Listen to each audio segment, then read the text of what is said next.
Muito bem, nós estamos recebendo aqui na redação do Jornal da Economia o ex-prefeito de Araçariguama, Carlos Aimar, ele que foi detido recentemente pela Polícia Civil e ficou preso aqui na cadeia pública de São Roque. Foi acusado de participar, inclusive, de um esquema de fraudes e corrupção quando trabalhou em Mairink na gestão de Denis Venere. Aliás, saiu na última terça-feira, dia 25. Eu quero saber do Aimar como é que foi essa história, o que aconteceu de fato. Bom, primeiramente, obrigado pela oportunidade, agradecer não só a oportunidade, mas a lisura e a postura do jornal, que sem nenhum puxa-saquismo, foi o único jornal que, após ter saído, eu li, que tentou pelo menos entender o que estava acontecendo e não distorceu ou chupou informações distorcidas para envolver o nome da gente indevidamente. Então, primeiramente, um agradecimento a você, Carlos Aimar, e ao jornal, pelo respeito ao teor da matéria e o cuidado em tentar, pelo menos, entender o que estava acontecendo antes de imputar a alguém alguma culpa, que certamente ao longo dessa entrevista vão perceber que eu não tinha nenhuma.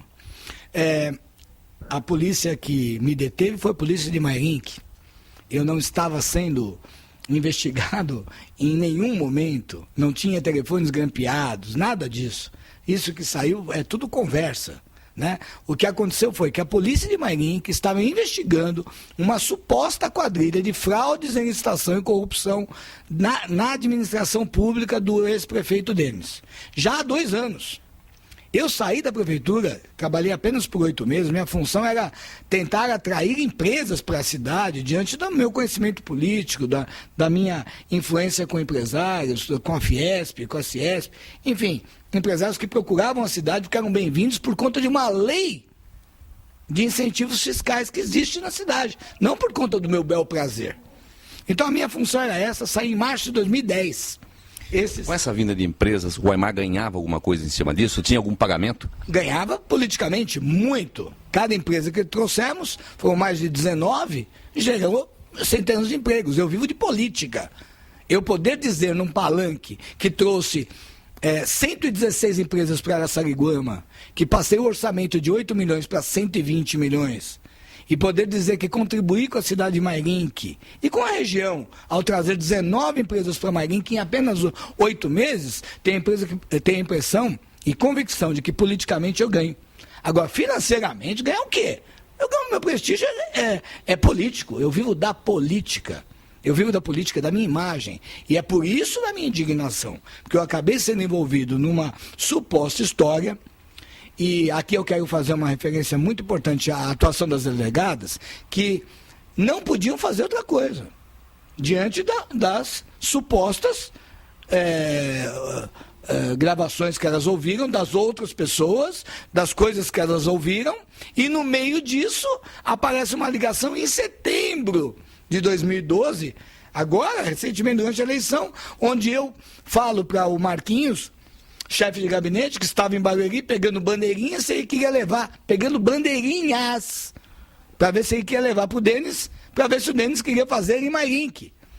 No meio de um turbilhão de informações que a delegada estava ouvindo e analisando, de supostas corrupções, porque eu não posso dizer se tinha ou não tinha, porque eu não tenho conhecimento nenhum do assunto, ela entendeu que aquilo se tratava de droga. Então era uma fraude em licitação, a princípio, para desviar dinheiro público para comprar droga. Porque a bandeirinha na cabeça dela era modelo de droga que eu estaria enviando para o Denis. O que ficou depois do depoimento, logicamente, esclarecido. A minha outra participação foi quando, não no meu telefone grampeado, no telefone grampeado do Marquinhos. Eu liguei para ele perguntando da aprovação das empresas. Escuta, e a empresa tal e tal, como é que tá? Aprovou? Não aprovou? Ah, vou ver e te retorno. Me retornou depois de 3 dias. Oi, Aimar, aprovou em primeiro turno, mas não aprovou em segundo turno. Olha, o empresário está me perguntando, ele vai acabar indo para outra cidade. Porque daqui a pouco o cara precisa trabalhar. Isso é lógico. Então não é tráfico de influência, é uma pergunta lógica de quem esteve à frente de um setor que precisa dar um retorno para quem te procurou, moralmente até. Numa terceira ligação e última, ele me responde, olha, votou. Falei, tá, então marca com eles para assinar os documentos e dar posse da área para eles, que eles estão com os galpões comprados, com as coisas compradas para montar tudo pré-moldado. Já vai gerar emprego e é positivo para o finalzinho da campanha agora, porque vocês vão poder dizer que, no fim, ainda conseguiram trazer mais 2 empresas. Ponto, a minha participação foi essa. Daí, a me envolverem num furacão, né, de corrupção, me chamar de ladrão, me chamar de corrupto, tem uma distância. Eu brinco, né, mas hoje eu falo de forma muito séria. O cara pode dizer, mas é meio maluco, tem ideias anarquistas, meio brigão, porque nem isso consigo ser mais. Mas lá... Essa fama continua, né? A fama continua, folclore. Mas não tem porquê. Quem me conhece de perto, como você me conhece, sabe que é folclore. Eu não sou violento, não tem nada disso. Eu sou impositivo. Vou continuar sendo, porque é da minha essência, é da minha vocação política. Eu não preciso de mandato para ser político. Eu consigo ser político sem ter mandato. Eu tenho voz, Deus me deu a vocação política e eu agradeço a Deus por isso. Agora, daí a ser violento, ser brigão, é a primeira vez que eu estou brigando por uma causa minha. Com 50 anos de idade, é a primeira vez que eu estou brigando para limpar o meu nome, a minha honra. Porque eu sempre lutei e briguei pelas lutas e pelas brigas dos outros. E agora, pela primeira vez, estou tendo que vir explicar o que está acontecendo com a minha vida. Mas só para a gente relembrar aqui, segundo a polícia de Sorocaba, foram 11 meses de investigação no caso da Operação Valência, os suspeitos acusados de crimes como falsidade ideológica, corrupção ativa, formação e lavagem de dinheiro. Na ocasião, o delegado de polícia, Marcelo Carriel, disse para a imprensa o seguinte, que havia fraudes, né, em licitações, ou seja, ele disse que eram criados contratos de empresas que não existiam para ganhar as concorrências. Como é que avalia essa informação, essa afirmação do delegado Marcelo Carriel? Não, essa informação que ele deu é fruto das investigações que eles fizeram. Então, Mas tinha algum conhecimento disso que acontecia na prefeitura? Nenhum conhecimento, eu não participava de licitações, eu não era assessor disto, eu não era secretário, como disseram, eu era assessor da Secretaria de Indústria e Comércio, que não tinha nem secretário. Porque o Denis tinha medo de me pôr como secretário, porque tem gente lá de Marinho que não gosta de mim. Tem gente, vou pôr você de secretário. Então nem esse poder eu tinha, então eu não assinava nada. Nem no meu setor. Em conversa sua com o Denis em algum momento comentou isso com o Aimar? De jeito nenhum. O Denis está tão perdido nessa história quanto várias outras pessoas. Ele está tomando conhecimento do teor das investigações agora. Agora, volto a dizer, eu não tenho conhecimento do assunto, não participei e não era investigado. Então, por conta disso, não tenho como te informar. Agora, se alguém errou, se alguém roubou, se alguém desviou, que sejam punidos quem de direito. Agora, pelo amor de Deus, limpem o meu nome porque eu não tenho nem de longe nada a ver com isso. Nesse curto período que trabalhou na administração, 8 meses, percebeu algo de errado, algo que não era correto no dia a dia de uma prefeitura? Não, porque a minha função não era administrativa, a minha função era cerimonial. Eu era você. Recebe a pessoa, serve um café, como é a sua empresa, pega um portfólio, relações públicas, por conta da minha expertise em ter sido prefeito reeleito. Então, o meu manejo político me facilita a conversa com o empresário, para mostrar, saía, mostrava a área, voltava. A partir daí, não era mais comigo. Eu dava apenas e tão somente um encaminhamento para que ele formasse o rol de documentos necessários para, pagando uma taxa de R$ 1.635, se habilitasse num processo que normalmente é 400, 500 páginas, que era uma imensidade de documentos, para que a comissão, da qual eu não fazia parte, a partir daí fosse na empresa avaliar se era importante para o município que ela viesse ou não. E depois disso, que era encaminhado para a Câmara. E a Câmara criava outra comissão para ir de novo verificar se a empresa era idônea, se tinha aqueles documentos juntados todos eram verdadeiros, se ela tinha realmente todo aquele gabarito necessário para pleitear a cessão, ou doação ou permissão de uso de uma área, e a Câmara dava a palavra final. Então, como traficar influência, como participar de algo do qual eu não tinha poder para fazer? A minha parte era apenas tão somente receber o empresário. Nunca mexi com licitação, nunca participei de licitação, nunca apresentei nenhum empresário. Aliás, fui conhecer o tal do empresário na cadeia, naquele inferno que chamam de cadeia, que aquilo não é a cadeia, aquilo não é uma cadeia, Carlos Mello, aquilo é o inferno que o Geraldo Alckmin deixou pra gente aqui, porque não está fechada, ela está lacrada, chove mais dentro do que fora. Foram 7 dias lá dentro sem dormir, sem conseguir deitar, a umidade, o vazamento e a convivência com as ratazanas, que são donas do espaço. Nós é que estamos no lugar errado. Porque nem para rato aquilo lá serve. Aquilo é sub-humano. Se existem direitos humanos, que venham verificar o que os presos... Olha, eu aprendi uma coisa nesses dias. Eu, por muitas vezes, falei de corrupção, de enganação e... falei da boca para fora, contra até adversários, que tem que ser preso, que tem... Eu não quero que o meu pior inimigo passe naquele lugar. Eu não quero. Porque aquilo não é um lugar, aquilo é o inferno. Essa pergunta que eu ia fazer para o Aymar, como é que foi essa experiência? Uma semana detido para averiguação, aliás, a sua prisão, como é que foi a prisão, Aymar? Então, aí espalharam que eu ofereci resistência, que acharam dinheiro na minha casa, drogas, armas. Na minha casa? A doutora Simona foi... Isso foi pela manhã? 5h30 da manhã. Bateram no portão, faroletes, aí todo mundo acordou. Graças a Deus que menos a Luísa. E eu simplesmente procurei o controle do portão e abri o portão. Abri o portão para entrarem. Polícia, vamos revistar a sua casa e o senhor está preso. Está aqui o mandato. Sim, senhora. Revistar a casa. Algum problema? Não. Seus documentos, está aqui. Seus telefones, está aqui. Compartimento da casa, o senhor quer acompanhar? Não, pode ficar à vontade. Então, vou no quarto tal, foi vindo. Entrou em todos os lugares, revistou tudo.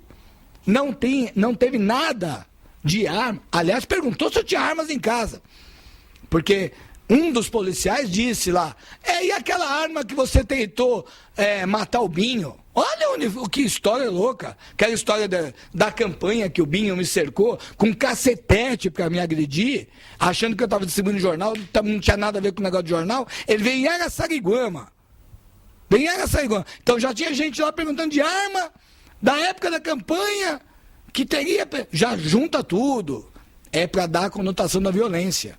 Aí sai no jornal assim, foram apreendidos 100 mil, 200 mil na casa dos investigados. Na minha casa, não. Nenhum centavo. Apreendeu droga no saúde. Na minha casa, não. Nada. Apreendeu arma. Na minha casa, não, porque desde que eu saí do Exército, em 1991, a minha arma está lá no cabide, Sargento Aymar. Está lá até hoje, em Quitaúna, em Barueri, no Arsenal de Guerra, está lá. Está lá e eu nunca mais fui nem para usá-la no estande de tiro, quanto mais para pegar. Então não ando armado, a minha arma, se é que tem, pode ser esta, porque eu estou protegido pela verdade. Eu estou protegido pela verdade e Deus sabe da verdade. Eu não uso Deus em vão, não. Porque se existe Deus, e existe Deus, Ele foi grandioso na minha vida nesse momento. Porque eu não quero para ninguém. Para o meu pior inimigo eu não quero o que eu passei ali. O que todos passaram. O que tem mais de 30, 40 passando lá. Gente que está lá presa por pensão. Gente que está lá presa por assalto. Gente tem de tudo lá nessa cadeia. Mas nenhum deles, por pior que seja o crime, merece estar ali. Porque ali não é uma cadeia. Ali é o inferno. Não sai para pátio. Os banheiros não podem ser usados. Porque os ratos te mordem. Água, chuva, umidade, cano vazando. É uma cadeia horrível, de péssima qualidade e condições, desativada. Imagina, o que já é horrível, péssimo e desativado, em funcionamento. Quer dizer, na prática aquilo nem existe. Porque, volto a dizer, se tiver alguém de direitos humanos para vir verificar lá, tem que prender o governador. O que passava na sua cabeça nesses dias em que ficou na cadeia? O que você pensava? Qual que era a conversa sua com o Denis e com as pessoas que estavam lá com você? Era tentar entender, né, o que estava acontecendo. Eles me confidenciavam que, ali, pelo que eu ouvia, que não havia nada de ilegal, de errado, e que iam comprovar que as licitações eram feitas de forma correta. A minha preocupação não era com isso. A minha preocupação era em demonstrar, não era demonstrar se eles estão certos ou errados. A minha preocupação era ser ouvido logo para a delegada, para que ela percebesse que eu não tinha nada a ver com aquilo, ainda que existisse. E não fui liberado por habeas corpus. Fui liberado pela delegada na segunda-feira à noite, quando finalmente consegui ser ouvido. Porque ela priorizou outros e não eu. Ela priorizou outros, e não quero discutir por que ela priorizou os outros. Não quero nem imaginar por que ela não me deixou, foi me deixando lá, né? Não quero imaginar, eu acredito que na capacidade das delegadas, confio que elas fizeram um trabalho sério, honesto, digno, mas que houve um erro de interpretação, houve uma questão de querer resolver o assunto de forma muito rápida, e bastava que tivessem me chamado, ou chamado os empresários lá, ou chamam o Aimar com os empresários, eu iria lá com o maior prazer, com tranquilidade, e não poderia, e não teria passado por essa situação deprimente que eu passei, que agora tenho que lavar minha honra. E vou lavar. O Denis chegou a ser atendido na Santa Casa, porque passou mal. O Aimar teve algum problema de saúde? Foi tudo tranquilo? Conseguiu respirar tranquilamente esses dias? Não, eu fiquei muito mal de saúde, né? Porque eu tenho claustrofobia da época do Exército, né? Que eu fiquei 4 dias preso na Serra do Mar. Preso não, em exercício, e 4 horas dentro de tubos de gás, que me esqueceram no gás. Eu fui o primeiro a passar, o sargento mandou eu voltar. Quando eu fui passar de novo, eles fecharam o tubo de 200 metros, me esqueceram lá, me lembraram depois de 4, 5 horas. Então eu fiquei 28 dias na UTI, e de lá para cá, isso há 30 anos atrás, eu peguei uma claustrofobia crônica, de ficar em locais fechados. Então, quando eles me prenderam e me levaram, eu fui na viatura normal, não fui em chiqueirinho, como disseram, foi preso no camburão. Eles não fizeram isso comigo, eles são extremamente humanos. Até porque eu já havia dito, olha, eu tenho claustrofobia, vou no banco, não fui algemado, nada disso. Quando chegou na DIG de Sorocaba, alguém, por pura maldade, sabendo do meu problema, porque queria me enfiar dentro, e não foram as delegadas não, né? Gente que deve ter recebido algum telefonema, pegou Aimar, né? Então agora vamos dar uns castigos, né?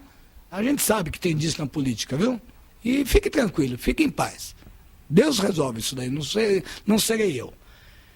Tentaram me jogar, iam me pôr no camburão, num baú. Eu comecei a passar mal, aí falei pro doutor Marcelo, doutor, aí ele pegou e falou, viu que eu fiquei pálido, porque te dá uma palpitação, quem tem claustrofobia sabe, né? E aí ele falou, então vai na viatura. Só que para ir na viatura você vai algemado. Mesmo não podendo algemar ninguém que não ofereça resistência, o tal do policial lá, e apertou de um jeito que aí piorou. E eu estava com 2 jaquetas, começou a me dar um calor, um sufocamento muito grande, e aí eu passei mal dentro da viatura. E eu não cheguei a desmaiar, como se tivesse caído a minha pressão. Só isso. Aí, foi uma imagem que foi mostrada pela televisão, inclusive algumas pessoas falam, será que ele passou mal mesmo? Ou de repente ele interpretou uma cena aí? Não sou bom ator, não há porquê. O que houve foi que eu passei mal por conta disso, não para justificar qualquer coisa, né? E passei mal, o doutor Marcelo retirou a algema, retirou as jaquetas, essa parte não mostraram, né? E falou, Aimar, você vai tranquilinho aí no banco de trás? Eu falei, doutor, tranquilo, só deixa eu abrir o vidro, não vou pular, não vou fugir, não vou nada. Não, tudo bem, fica... E assim ocorreu, porque não sou bandido, não ia fugir, não ia criar nenhum tipo de resistência, e estava preso até então para averiguação, o que virou 7 dias aí de prisão. A averiguação para esclarecimento. Então, no momento que eu fosse ouvido, certamente seria esclarecido como foi. Tanto é que eu não estou investigado nesse assunto. Se ontem estive com a delegada novamente, né? Fui lá dar um abraço nelas, agradecer, porque elas foram ela e os policiais de Mairink foram extremamente humanos. Diante desse inferno que eu passei, eu ainda consegui perceber que tem gente com coração que estava fazendo o seu trabalho e que é ruim fazer, prender gente, né? Agora, podiam ter sido mais cautelosos, mais cuidadosos, ter analisado um pouco mais a minha suposta participação em algo que nem de longe eu passei. O que Aymar aprendeu com toda essa história? Deu para aprender alguma coisa? Deu para tirar alguma lição? Deu para aprender muitas coisas, né? Que Deus é muito grande, que é muito fiel, que me acolheu, que me fez forte nesse momento, que tirou da minha cabeça, eu estava te contando aqui, você que tem uma filhinha de 6 anos, eu fiquei 7 dias lá e a imagem da Lili e da Luísa e da Lívia, da minha família, não vinha na minha cabeça. Eu acho que esse foi o maior presente que Deus me deu, porque você lá dentro do inferno, ainda com saudade, mas a imagem vindo na sua cabeça, seria insuportável. E Deus me deu esse conforto. E lá dentro eu consegui respirar, consegui manter a calma, consegui aconselhar, consegui orar, conseguimos fazer os presos todos às 9, 10 da noite para orar, para agradecer, para pedir a Deus que cuidasse da gente lá dentro, porque lá dentro você não tem ninguém. Você só tem uma pessoa, um amigo, que é Deus. E se Ele não te der a mão nessa hora, ninguém dá. Porque lá dentro é o inferno. É isolamento, total pequenez. Você percebe o quanto você é pequeno, o quanto você é nada, o quanto você é insignificante, o quanto você é um grão de areia no universo, porque você não tem... Qual o teu poder lá dentro? Se entrar comida, você come. Se não entrar, você não come. Né? Então, não tínhamos regalias nenhuma. A única regalia que nos deram lá é que deixaram entrar uma televisão. E já estavam espalhando, o carcereiro nervoso com a gente. Estão falando que estão dando dinheiro.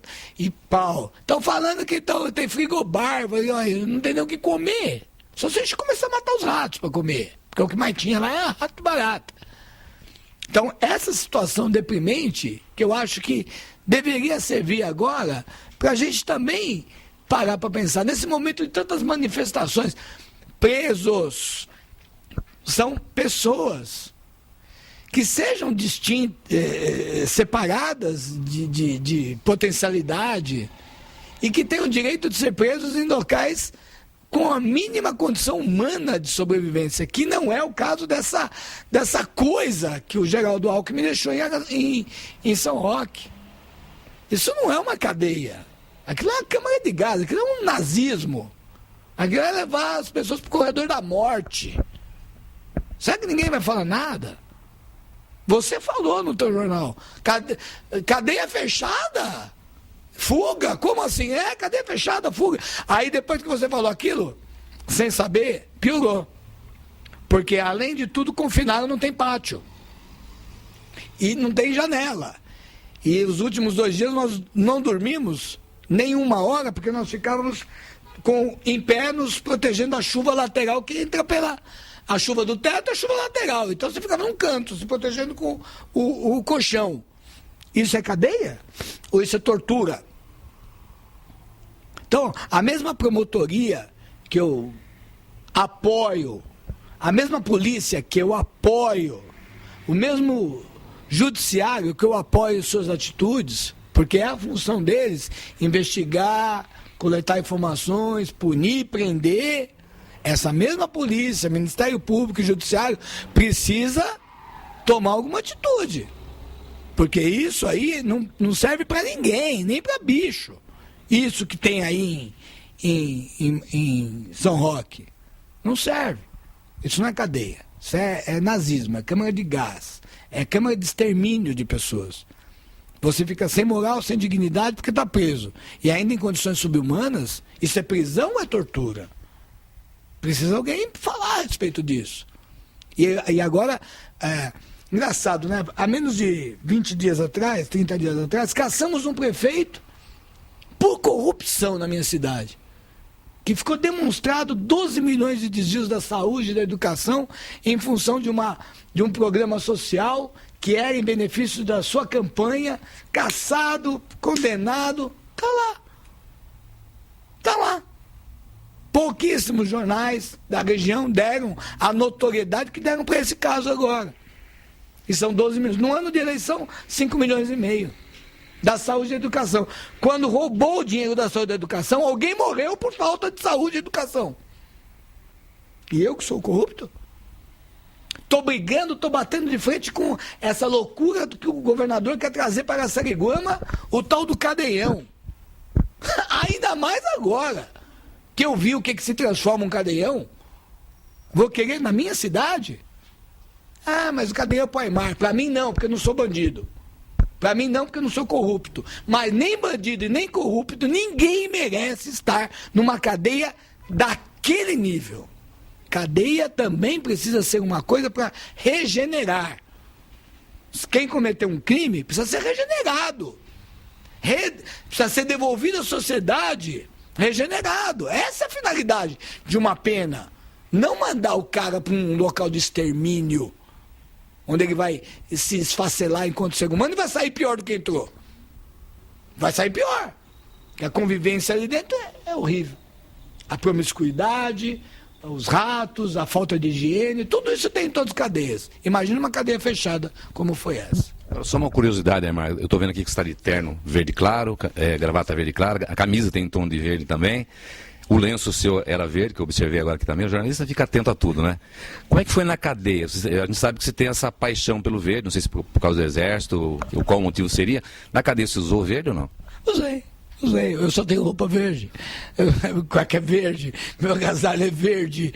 A única roupa que eu tenho que não é verde um que a Lili levou para mim, que foi o que eu dormi, um agasalho do Corinthians, mas de cueca verde. Muito agasalho. Um agasalho do Corinthians. Mas porque isso vem do exército, desde a época que é uma paixão minha, desde aquele tempo, a cor verde, eu me identifico com ela. É uma questão de marketing pessoal e eu me acostumei com isso. Mas não é maluquice, não. E ser preso porque usa verde seria pior ainda, né? Mas queria agradecer a sua atenção de ter vindo aqui à redação do Jornal da Economia para conceder essa entrevista para a gente. Não, eu que quero agradecer a oportunidade que você está me dando de poder esclarecer e, mais uma vez, agradecer aos veículos de informação a partir do seu, que a partir de agora, ouvindo o que eu falei, certamente vão redesenhar essa história. Vão recontar essa história e me tirar desse imbróglio, dessa suposta fraude, corrupção, que em tese, que eu não posso garantir se aconteceu ou não, que a polícia que faça a sua parte, aconteceu ou não em Mairink, que não tinha nada a ver com isso, nem de perto nem de longe, eu não era alvo de investigação. Eu entrei de gaiato no navio. Eu não tinha nada a ver com isso. A minha participação, como eu disse no começo, foi tão somente 3 conversas com uma das pessoas que estava grampeada. Daí, a delegada, diante de tudo que ela vinha ouvindo, que são meses de gravações, então ela ouviu muita coisa. E aí ela pensou aquilo e entendeu que poderia ser mais um braço da suposta quadrilha que na cabeça dela existe. Agora, a suposta quadrilha que na cabeça dela existe fraude, licitação e corrupção, nada tinha a ver comigo. Foi apenas uma confusão de palavras. Bandeirinha com branquelinha. Essa língua de pato minha também, vou ver se dá para operar, né? Porque difícil também, né? Bandeirinha para branquelinha, precisa estar muito querendo realmente ver alguma coisa que não tinha. Mas até a própria delegada falou, realmente... Tanto é que ela nem... Eu estou citando isso. Ela nem citou isso. Ela nem falou desse assunto da branquelinha, mas no meu depoimento ela perguntou para esclarecer o que era. Então ela pautou sim. Não pautou para a imprensa. porque ela teve a dignidade de perceber que isso era uma maluquice. Essa informação nós não tínhamos, né? Pois é. Então eu estou tão tranquilo da minha posição que eu tenho a obrigação de dar. Porque se amanhã aparecer, você vai dizer, mas por que você não falou? Porque está no meu depoimento. Ela perguntando. E a branquelinha que você mandou pro Denis, o que é? Quanto era? Como assim? Do que você está falando? Nesse dia eu falei isso. Falei que estava mandando modelos de bandeirinhas. Para a branquelinha. Está uma distância. Perguntei se as empresas iam se instalar. Perguntei e perguntaria 1000 vezes. Agora, isso não é tráfico de influência, isso é um questionamento normal de alguém que está interessado em saber se o seu trabalho feito há 2 anos atrás estava ou não dando efeito. E uma das pessoas, o Roberto, que é o dono da Builders, é meu amigo há 30 anos. Eu não precisava traficar influência para querer dele uma ajuda ou não. Bastava eu pedir se eu quisesse. Ô Roberto, me ajuda na campanha aí. Ele me ajudaria. Um amigo. Não precisava eu fazer algo para ele, para que ele me concedesse algo. Amigo. Do mesmo jeito que várias pessoas do teu círculo de amizade podem chegar e te pedir um favor, sem vincular a nada. E nunca foi vinculado a nada. Agora, a posição da delegada foi de entender que eu, em tese, agora, ainda deveria responder para explicar um suposto tráfico de influência. Para aí. Então, o que eu continuo respondendo, vou responder e vou ser inocentado porque não devo nada, é de um suposto tráfico de influência que nada mais foi do que uma pergunta lógica, essencial a responder a um empresário se ele estava habilitado pela Câmara ou não para se instalar, pela pressa que ele tinha. Então, esse é o assunto que me envolveu nesse furacão. E não fraude ou corrupção ou ladruagem ou desvio de dinheiro público. Que eu vou continuar lutando contra isso, não vão me calar, só me fizeram mais forte, mais maduro. Talvez agora eu pare um pouco mais para pensar, como eu disse, e às vezes a gente profetiza e quer, não, quero prender, não quero prender. Não quero prender. Eu quero que as pessoas paguem pelo que elas fazem. Mas não quero prender ninguém, ainda mais aí onde eu fiquei. Não quero não. Nem o Roque. Nem o Roque. Que desviou 12 milhões. Não sou eu que estou falando, está na sentença. Né? Obrigado. Obrigado, fiquem com Deus. E mais uma vez, obrigado pela oportunidade. E você, que é meu amigo, que confiou, que orou, essas milhares de pessoas que mandaram mensagens durante o tempo que eu fiquei naquele inferno. Vocês também foram muito importantes, porque as suas orações chegaram e me confortaram. Então você que confiou, pode continuar confiando. Pode continuar me chamando de maluco, de extrovertido, de até brigão, de anarquista. Mas tenha certeza que você pode me defender, que corrupto e ladrão não sou, não fui e nunca serei.